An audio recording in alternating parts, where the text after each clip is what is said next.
And now that you're hungry for pecan sandies, you can eat them on the planet that makes them safe to Yeah, consume. right here.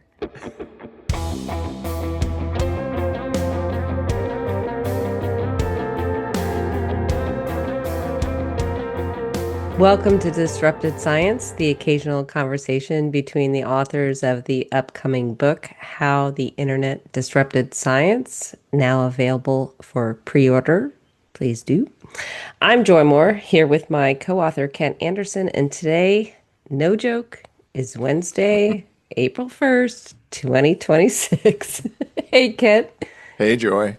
How's it How's it go? going? How's it go? Ah, Ah, we still had to work on that. But yeah, no April Fool's jokes today, people. This is going to be, we're playing it straight.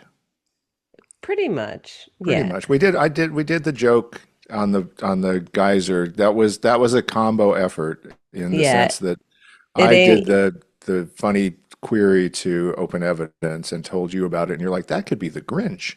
And then right. Yeah. poetry resulted. You did a really good job. Oh, Dr. thanks. Seuss would be proud. Um, You'd be and appalled. then I was thinking, well, or appalled, but no, I think he would actually be proud. Yeah, the meter's not, it bounces. It bounces. Yeah, yeah. Yeah. But I was also thinking about Kermit the Frog and Shrek. There's a whole cast. Oscar the Grouch. Oscar the Grouch. That's what we should have done. Oh no, no, no, no, no, no, no, no. That's a step too That's off far. limits. Yeah. Yeah, Yeah. Oscar the Grouch does not have anything from the head down. Right. Thank you very Yeah. much. Yeah. Yeah. Well, you went to Kermit, so I mean, we're getting close there. Anyhow, but we're talking green. You have some conversations about blue, right? Yeah, I talked about the bluebird situation in my light fixture, and I An checked on it. ongoing saga, right? Well, yeah, there's a lot of poop. They do that. But they are taking care of the babies, and Are the there are babies hatched? no, but there are Eggs? six eggs in this Ooh, tiny nest. wow. So, Bluebirds got busy. yeah, I can't. I'll think about something for next year. But then the other person or feature who's been messing with my life is, have you heard of Paul Lynn? Do you know him? Paul Lind? Paul Lynn? Not Paul Lind. Okay, I was Uh, going way back. No, I don't know Paul Lynn. no, there's a guy named Paul Lynn, and he's got a Okay. YouTube channel, and Of course he does. he explains how every year he comes around, he's just doing his job. He's just making it rain. Green, sneezy, everywhere. Oh, So, oh, oh, man. That took me so, forever. so yeah, Oh, that it's guy's this. messing with your life. Sorry, we're a ways away from Paul Lynn coming up here. So, So yeah, I hadn't even washed the salt off my car from mm, the snow, from the winter. and now it's green. Now it's And covered with, like why do I even bother? So yeah. anyway, We so we had I have bluebirds, yellow snow, and green pollen. and green pollen. Yeah. So is most of your pollen pine pollen We've got a or lot. flowering trees? Yeah, there's a Yeah. lot. Yeah. We had because But the the pine pine trees up pollen here. is the ones where they like swoosh. Yeah, they Yeah. blow. Yeah. Those trees breathe, and we had they do it on different years. I'm not sure what. I'm sure there's a pattern that somebody's discerned and knows, but up here it seems like every 3 years the pine trees will blow and blow pollen, but like big pollen amounts. And one time we were out in a windy day, or kind of breezy day, and we're watching, and all of a sudden the pine trees, we could see their tops, and we would just go, all this Yeah. pollen would come out, and it's like, what in the world is going Hmm. on there biologically? It's just fascinating. You can see why people would get fascinated by nature. It's just like, this is that what is going on with that living thing, and now you're making me sneeze. So anyhow, Yeah. yeah, Well, I can't amazing. complain because they've been here before we got here. So And they'll probably be here after, to be hopefully. honest, one would hope. And the bluebirds too, with all those babies. All right, but let's talk about what you and I have been kind of conversing about this week, and the PCAST. We'll talk about that. Gave us a excuse to talk about it, and it's the idea that science is not media, and No. tech is not science, and tech is not media. We're going to talk about all those things all at once. Sound good? Sounds good.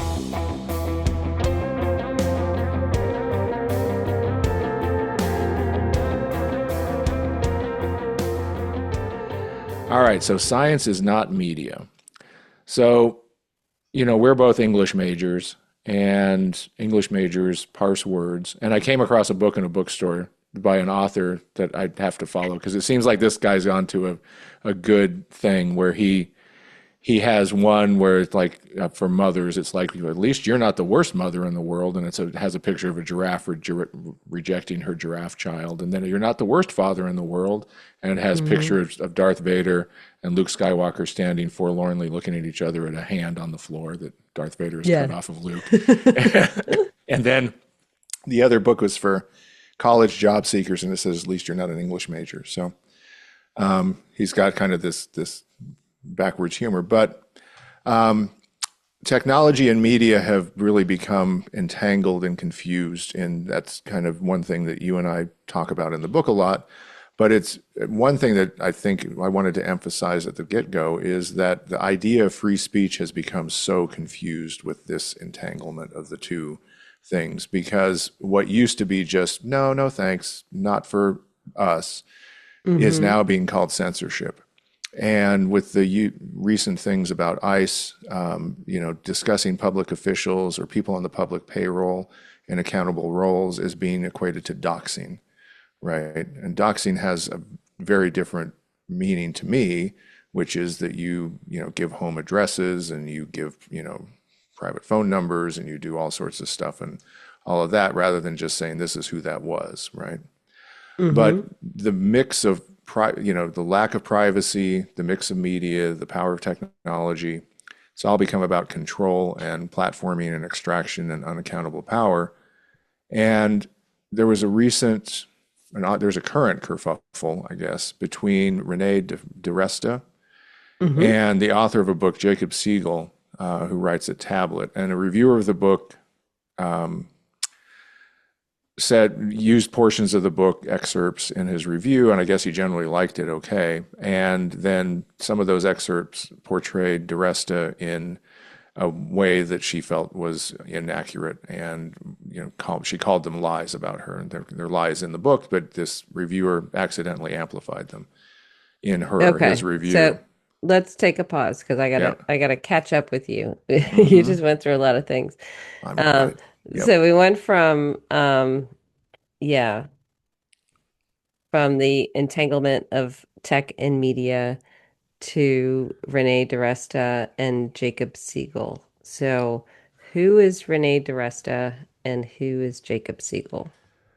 Right. So Jacob Siegel is a writer at Tablet. He is the kind of person who tries to flip every narrative into sort of a neocon version of it or a MAGA version of it. So instead of there being an investigation about Russia's involvement in the election, it's a conspiracy that's called Russiagate.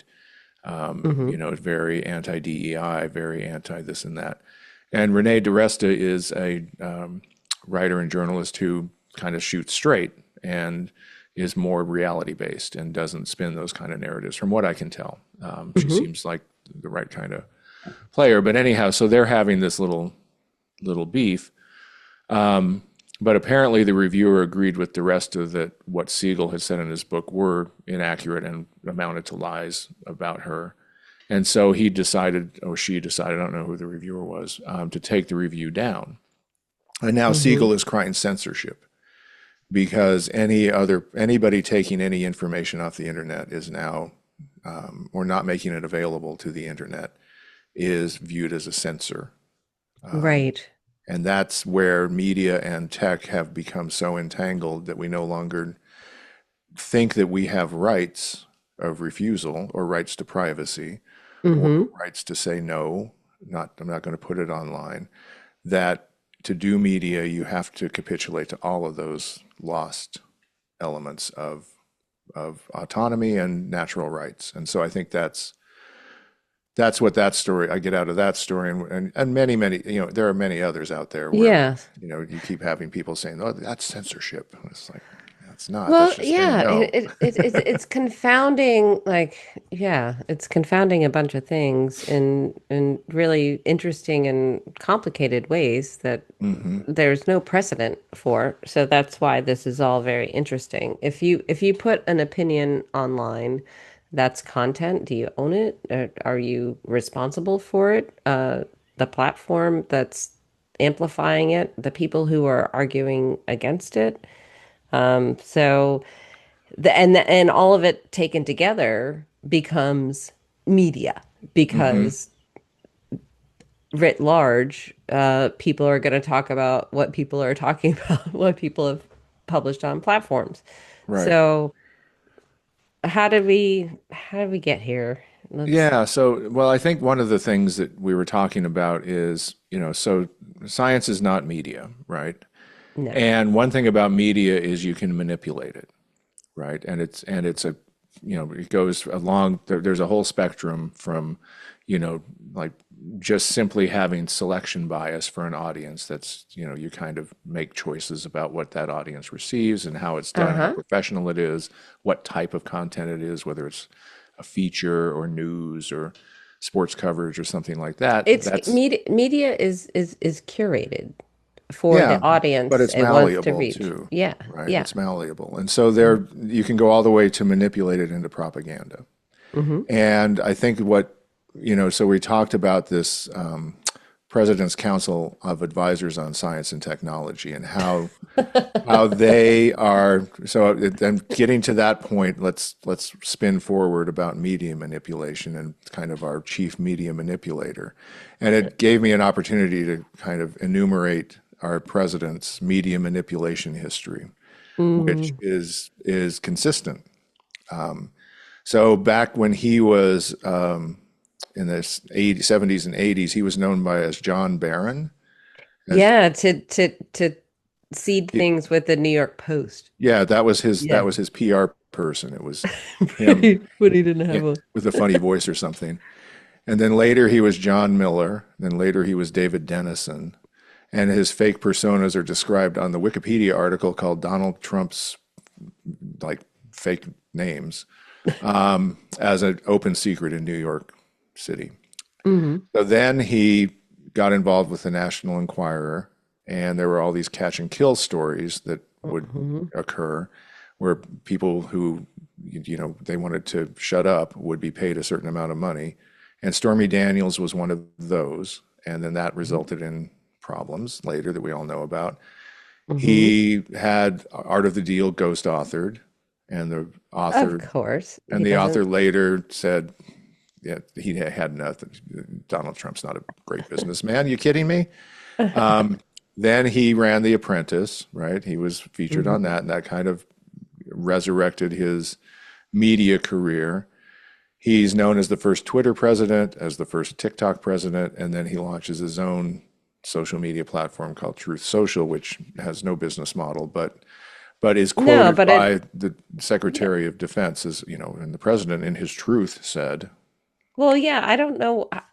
Honestly, I don't remember how the government used to put out official things, yeah, because I'm just a average US citizen and I just figured it would come down through my lawmaker and my local whatever. But now that Truth Social is the well, now it's official, him screaming on the toilet at 2 in the morning in all yeah, caps on his Truth Social. But you have this whole ecosystem now where Pete Hegseth right. and all these people off Fox News, Janine, Yeah, and all these folks. it's a total free for all. So Podcast J, podcast and RFK Jr., whatever, however he gets his message out. None of Right. it is through the normal, communication channels, but it is using technology as media Hmm. to make points.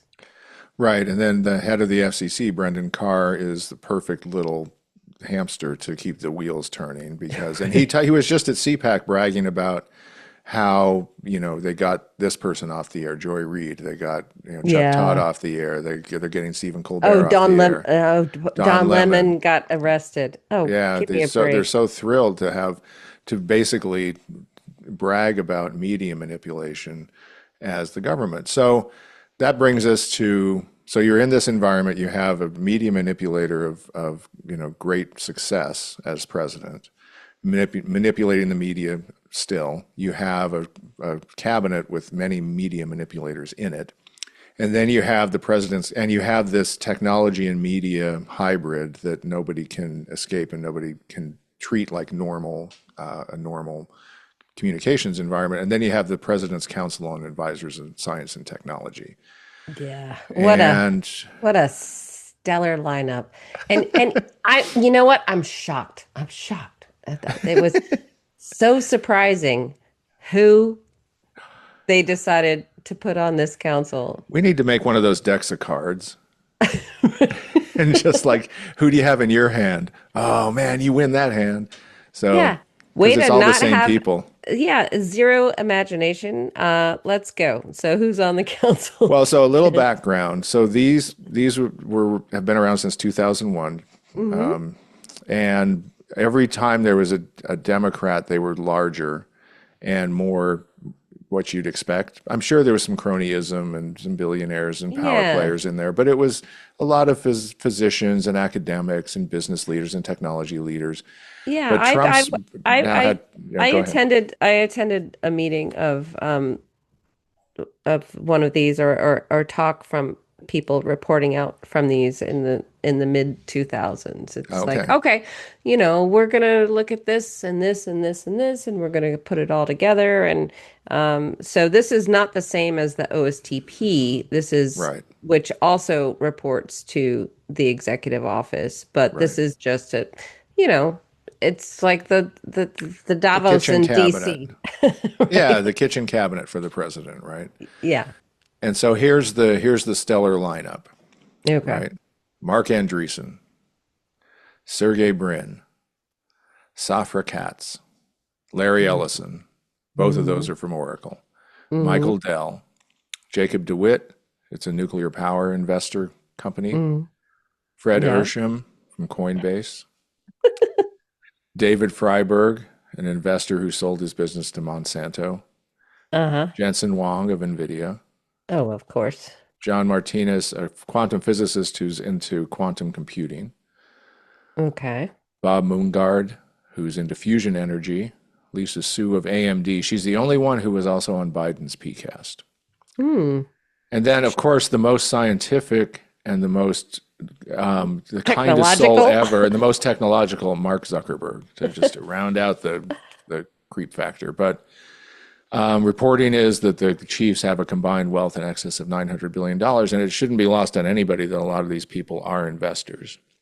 So Of course. Yeah. you have that going on. It's also going on in the context of court losses for Meta and Google recently.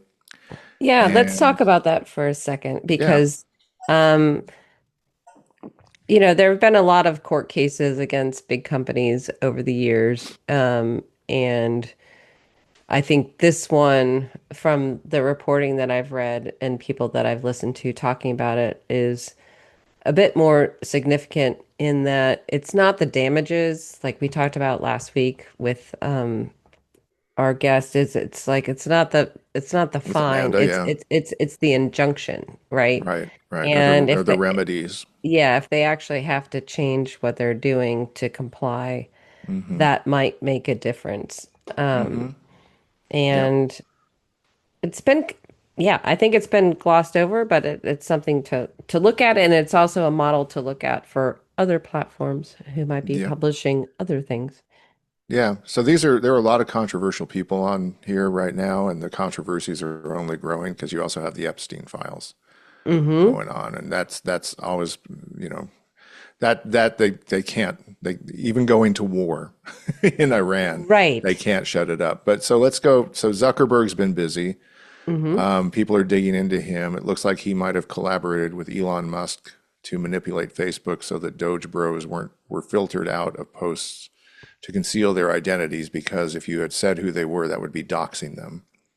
Who really? Yeah, that was their whole theory because, of course, they're media masters because they're tech masters, right? So they get to decide what the boundaries are on all Yeah, these but then things. and then when things go like awry, they're like, we don't know. We weren't Right. paying attention to Section that. They're paying 230. attention to everything. Okay. All right. Exactly. All right. Next. Yep. And so, and he's doing all these other things, and he's got his new mega yacht, which he showed off, which is embarrassingly large and compensatory. It's like, hey, little man, why do you need that? You know? Well, just keep going. Okay, so then Go flat Andreessen, Earth on your mega yacht I know this is the to thing. the Why do they edge. need to be involved in any of this? Megalomaniacs, as you said. Andreessen, a techno-authoritarian, chief polemicist of the tech right. And then recently he was called out for having zero introspection and saying very pompously, if you go back like 400 years ago, it never would have occurred to anybody to be introspective. And of course, That was that's as ignorant so as it gets. funny. If you go back like, I don't know, till the first time somebody wrote something down, they've Right. been we've all been Well, introspective. somebody pointed out the injunction, know thyself, was carved into the stone of the temple of Apollo at Delphi around 600 BCE. So, Yeah. yeah, introspection's a thing. And, But why is he really against introspection? well, he thinks you should Because he just be has a point chewing of your way view. forward Yeah. with greed and grift and whatever it takes and just be hell bent for leather on not, don't think about it, just do it. Just, tackle. He's just a monster. It's exactly what the kind of thing a monster would say is, me not think, me just conquer, you A know? monster with a microphone. Jeez. Come Hey, on. hey, what are you saying? Anyhow, then you got Sergey Brin, who there's a lot of things on him, but more recently he was in the Epstein files, right? Shows that he Mhm. visited the private island and corresponded with Ghislaine and about attending dinners at Epstein's home. And so there's more digging to do there, but you can't Google it, I'm sure, because media and tech, you know. Yeah.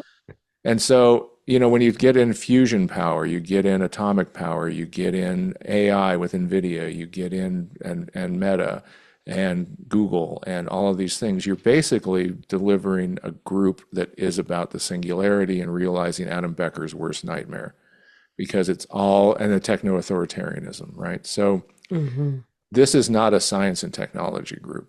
This is No. a singularity dream team and a troubled one. But they're mixing media and science and tech in a way we need to parse out, Hmm. right? But they're doing it at you know, in the White House Right. with people who don't understand and pretty much don't care Well, or about who do the want to nuances. manipulate the media, right? Well, yeah, they want to manipulate the media, but they don't understand, Or how care, it's happening. right? So it's like yeah, a triple Yeah. threat of badness. Yeah. And so, one of the things you asked is, so how, and it's been talked about recently, is how are these people propped up? Yeah, why are they getting so much street cred Hmm. from the local newspapers all the way to, the CNN and YouTube? Right. It's everything that they say is being reported out. Right. And there was a great piece by Carl Bode that made the rounds, and it's very much worth reading. We'll put a link in the show notes called CEO Said a Thing. You want to talk about that a little? Yeah, it was such a good piece, and Carl really pulled it together. I've listened to Ed Zitron's been talking about this for a while. Other people have been talking about this for a while, but Carl's piece really pulled it together. He's like, this is just CEO said a thing journalism, right? Hmm. Where it's the journalists are heavily conditioned to normalize or downplay the problem as a condition of continued employment in a consolidated ad-based media being lobotomized by US billionaires and rampant layoffs. So basically, the takeaway is they're going to report on whatever these CEOs say because Hmm. otherwise they're out of a job. And Right. what It gets CEOs clicks. what CEOs say gets clicks, and then it gets boosted, and then it gets amplified, and then it gets attention, and then everybody makes ad money, and And then it it's gets a them on the it's President's Council of yeah, and then it's a Science and closed loop of Technology. like five people who said things. Like it's Right. so stupid. Yep. Um, Yep. So, yeah, I mean, it's, what Ed Zitron said, and this is the other thing is that, the disconnect of these people with even evidence of their software's effectiveness or anything like that. They don't have to care as long as they keep pushing things around and keep the society liquefied at a certain level, then mhm. nothing can solidify against them. And so you keep everybody off balance. And that's kind of the tech media motherload that they're delivering is just everybody's off balance all the time. Mhm. And one of the things that science does is it actually grounds you, right? Because it speaks to reality. So if you had a, a group of people who were based on reality, truth, whatever the closest approximations we can get to those, because, believe me, you get into a discussion with quantum physicists and, you might Mhm. not know what's real after that. But that's the Oh fun yeah, of it. I That's listen to a lot of podcasts. Oh, I'm I getting love it. I love that kind of stuff. It's so cool. Actually, I just read where they think they just saw the first time where they actually saw a proton in both states Oh, for the first time, which yeah. observed it, which would, Schrodinger's cat would be very happy about that. But anyhow, I mean, if you had actual scientists who, physicians and biochemists and anthropologists and philosophers and psychologists and nutritionists and historians, real ones, not the, the cosplay kind, you might actually talk about things that would matter to people, like high-speed rail, green Hmm. energy, mRNA vaccines, EVs and EV infrastructure. But instead, everything comes And down those to examples are really good ones because they would affect all of us. it'd But be the people progress, who are right? in control of the media tech mafia don't want to talk about that. They want to talk about data centers and, Hmm. competing with China about, this, that, and the other. Right. Meanwhile, China's beating our butts at all of those things, right?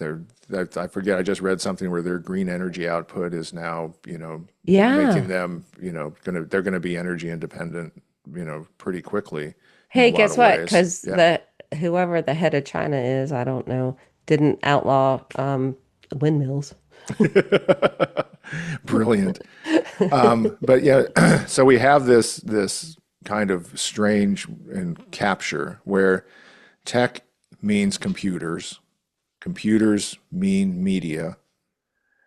Hmm. Now media is beginning to mean AI, Yeah. and AI is all about power.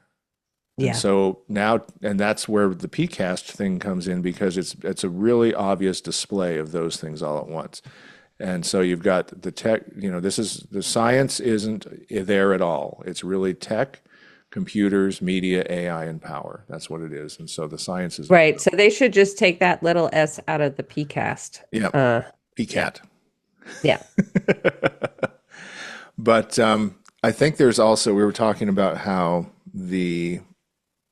you know, it also, and I wrote about this earlier this week or last week. It seems like something's running out of steam here. Like we're reaching an inflection point, and that comes about with those court cases too, and Hmm. public perception of these guys and what the Epstein files have caused as far as the public consciousness to shift about Yeah. wealth and power and privilege. Hmm. And tech as Hmm. well, right? Hmm. Right. Yeah. People on the ground are starting to pay attention. Yeah, more and more people are questioning all of this and wondering. And I was watching one of the talk shows, and they mentioned that I think it was the Daily Show, and Jon Stewart just in passing mentioned the court case, against Facebook and YouTube, Meta and YouTube, and the audience just spontaneously erupted in applause. Yeah, I which mean, makes it really awkward timing for this new PCAST group to move the technocracy into the bureaucracy. hmm Like it just seemed like y'all aren't reading the room here. It's yeah, like, hey, let's take all the billionaires that people are starting to hate and right, then put them right. Put them with some other billionaires with people some other already people that hate. already hate. Yeah. Yeah. So it Um, seems like they're overplaying their hand, I actually. think so. Yeah. I mean, I don't know what they're, purporting to achieve, but I doubt anybody who's serious is going to believe them. Yeah. Well, like you and I were talking about, if we had the other day we were talking about if we had like $10 billion each, Yeah. I would be so in the mountains and so not talking to most people, And I would be so and on I'd be giving it away as fast as I could. There was a great quote I came across from I got a book about the Hartford Whalers, oh, okay. and it was one of the early investors in that team, and he was also an investor in the Boston Celtics, and he was fairly wealthy, but not terribly Wait a wealthy. second. Did you just say Boston Celtics? Oh my gosh, if you're on YouTube, yep. And Boston Celtics mug sighting.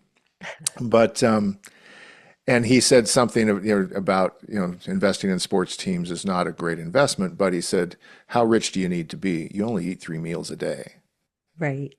And that was such a 1970s, 80s, like kind of Mhm. wealthy way to be. And it's like, yeah, I'm wealthy, but come on, I'm not like too different from you. But now you have all of these megalomaniacs and narcissists who, want to try to escape the planet and kill us Mhm. all. It's something's turned. But anyhow, so yeah, having them in the bureaucracy is kind of exposing more of the problem. It sure is, and hopefully it'll be like the hastening of the end of Yep. all this nonsense. I mean, I guess it's better, and I've said this before, the more idiots they put in charge, the easier it's going to be to control for them later. hmm So, for example, we were talking about like if they had a better surgeon general than the Nominee candidate. than Casey Yeah, means. then that would make it complicated because there might be some like a potentially okay person in there. So just Right. keep all the bad people in there so it's easier to get all the bad people It's out not that big a team. and then just say, okay, all these people were bad, and so Right. next we're gonna do all good people. Yeah. Yeah. Yeah. Well, it also shows they don't have a very deep bench, right? No, they don't care. They got to go to the brother and sister. They got to go to the sister of the brother, and she's nuttier than he is. But anyhow, but I think, back to the overall theme of media is not science and Hmm. vice versa. The whole premise that if as all these AI systems, if you ingest a lot of scientific papers, you're going to create a scientific insight. Yeah. That's far-fetched, if not completely nuts. Because as you and I know from watching papers being published many, many times, papers are not representative of anything but a pretty carefully described claim or a pretty carefully analyzed topic. Right. And there are quirks in any one of those and things that I was thinking about small elisions or small shifts in language that can be really meaningful to somebody in a field, but there's no way that anybody outside that field would know that they're tipping their hat at something really important for the people in that field. Hmm. Oh, he used the word, um, predated, and it's like Right. that for us means a lot. And if Yeah. you're a tourist going in, you're going to be like, we won't catch it. It goes whoop, over your head. Yeah, we've talked about this before. There's an insider shorthand for Yeah. every discipline, and um, scientific papers are full of these. hmm But it's also not documenting a claim or describing or reviewing a topic is not science. The science happened The, right. and then Well, happens after. yeah, the paper, yes. And I think that's one of the things we haven't really nailed it down. How to dis a paper, a scientific paper is not science. Hmm. It's a report on what happened before, and it's a reference for what might happen next. Right. And so that unit of a paper that has become commodified through open access, pay to pay publishing Hmm. at massive scale has turned into the artifact, whereas the papers are not the artifacts. And Right. that gets me onto the attention economy that has been Hmm. built around these papers as artifacts has also gotten out of control. Well, and the attention economy is a media economy, right? Right, Yeah. right. And so the the latest release from Altmetric, which is owned by Holtzbrinck and very close to Springer Nature, um, is rather than pulling back on the attention economy, it's pushing it forward and Hmm. to pursue their business goals, which I totally understand. Right. But it's so their latest is, you know, decode the story behind your research impact. So they are taking that social media mentality and pushing it forward through with scientists to say, keep doing this social media stuff Right. and we'll tell you whether or not you're important. Right. And we'll do it with Whereas AI. yeah, whereas and well, yeah, and they're going to do that and they're going to give you that feedback. So there's the social media push that Hmm. keeps going, and then the next one is moving into the AI in the zero click search Hmm. realm, right? Hmm. Where, okay, wait a second, nobody clicked on your paper. Okay, next thing is let's see who didn't click on your paper.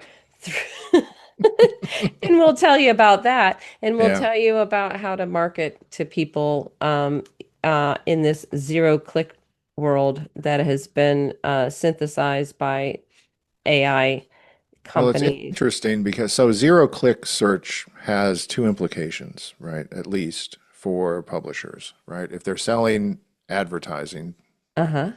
it can hurt their inventory, right? If they're not getting clicks from search because the Google AI is answering questions and nobody clicks to their content, right?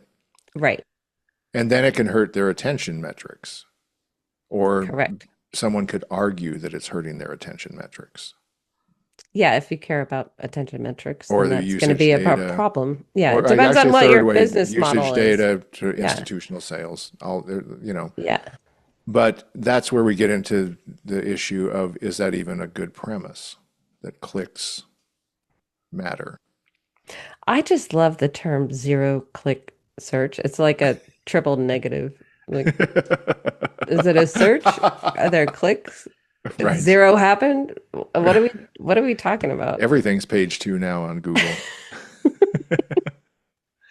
But it's coming from and it's starting to be, you know, really cared about within the STM space. Hmm. And there's a new study from Kudos who's working on that. But it's coming from our tradition of being fast followers from consumer media. Hmm.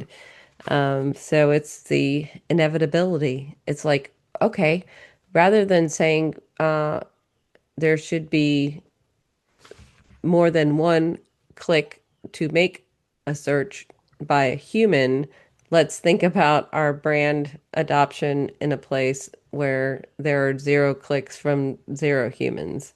Right.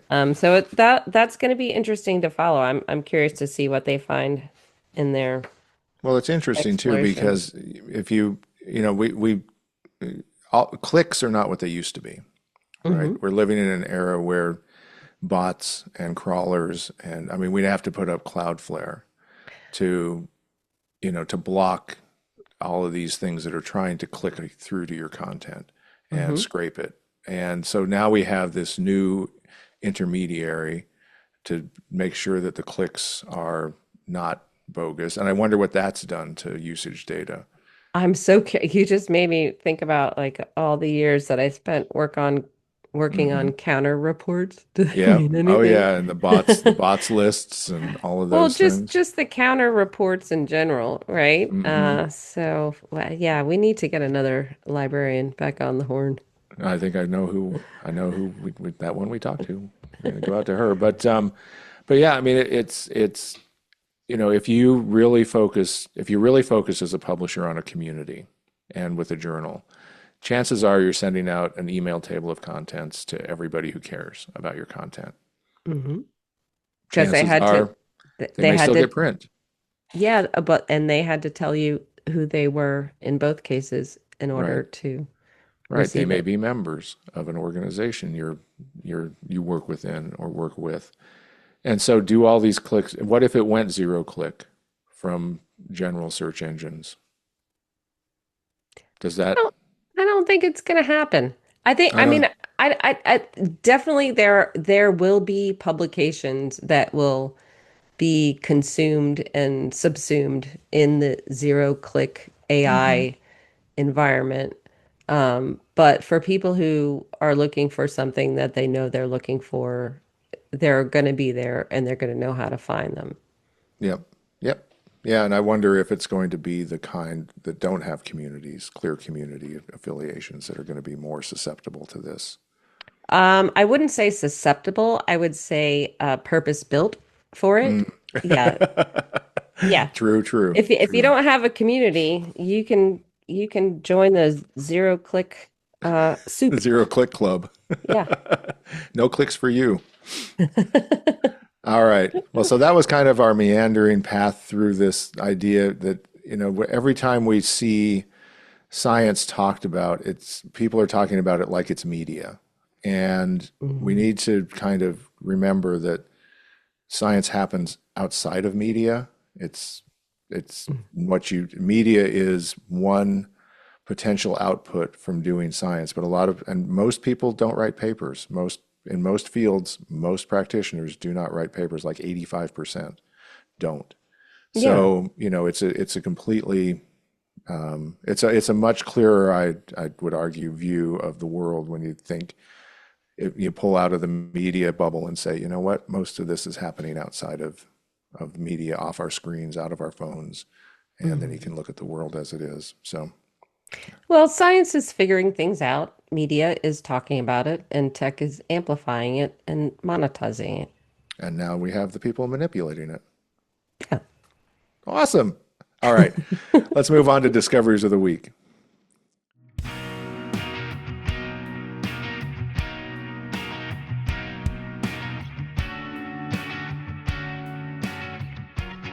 All right, discoveries of the week. So I think we're going to have two that are kind of compatible. But Oh, I but you didn't. go first because I changed mine at the last minute. Yeah, I don't know what yours is, and you don't know what I'm going to say about mine. Maybe you That's do. true. Okay, well, Um, you go first. all right, so my discovery of the week has to do with the moon mission that was launched this morning, and as of this recording, so far so good. Hey, knock on We were wood. talking about like if you were of a certain age and you were hauled into a cafeteria to watch the Challenger mission, Mm, you might have a, PTSD, a anxiety, PTSD. Yeah. anxiety. But my personal dum-dum discovery about the moon mission this morning is I realized I was like, I thought we went to the moon and we just kept going back all the time. I didn't know Oh, that you didn't know that I it had didn't know been that we haven't suspended? gone back. I thought it was just like so boring is that they could Oh, they just never fly reported around on the it. moon or Yeah, send people to the moon. And right. yeah, they just didn't talk about it because they were busy So you doing thought every other time you heard things. "Fly Me to the Moon," it was like, oh, they must have had another moon mission. Yeah, I didn't realize that it was that they haven't been back. So the moon mission today is Okay. very exciting, and they've got a great group of people who are going to the dark side of the moon at a time where they might be able to see what it looks like. So we'll see what happens over Yeah, there. so that it's interesting because I am in the middle of, well, not the middle, the first third of a book by Rebecca Boyle called Our Moon: How Earth's Celestial Companion Transformed the Planet, Guided Evolution, and Made Us Who We Are. And she Uh-huh. talks about the dark side of the moon. And I learned, so far, I've learned a lot about the moon that I didn't know because even with those missions having been, not having occurred since the 70s, they're still going back and using new detectors and processes to analyze the rocks and everything, and the Hmm. atmospherics in the rocks and all of this stuff. And they're discovering brand new things, even from those. So there should be a lot of science coming out of this, which will Yeah. be really interesting. Yeah. And No, the it's dark side of the fascinating. moon is really interesting for a lot of other reasons. So, but you have to read the book. Okay. I will check that out. Yeah, no, I'm excited to find out what they're going to learn. Yeah. And using the moon as a staging ground for Mars. I Well, care a so little one, bit less about that because I don't think I'm going to be around by the time that happens. yeah, But it's not going to you got happen. to start, Mars you is got a, to start capturing that certain type of helium. well, I'll tell You you know. why it's not going to happen for in a second with my discoveries of the week, and it has to do Okay. with cookies. But the one thing that I've learned from Rebecca's book is that the facing side of the moon, the bright side of the moon, gets oxygen from the Earth when it's at certain points because the Earth it's streaming off with the solar winds a certain amount of oxygen off of the atmosphere of the Earth, and so that Uh-huh. changes the chemistry of the rocks and affects all sorts of things. And so when they go to the dark side, they're expecting to see more of what the actual rock composition was when the moon was formed.